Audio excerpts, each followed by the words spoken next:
how to fix repost option not showing on your Instagram. So we already made a video how to get a repost option, but if it still doesn't work, what you need to do is to go to your Instagram, go to your profile, click on 3 horizontal lines and scroll down. You need to find help option under more info and support. Click on help, click on report a problem, click on report problem without shaking, include and continue.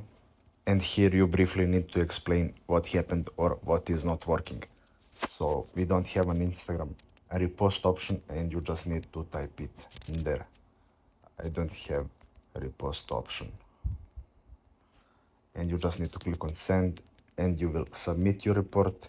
Just wait for Instagram to tell you a feedback. So it should be fixed in a couple of days. Not every account has it now, so you just need to wait. That's it. Thanks for watching and see you in the next video.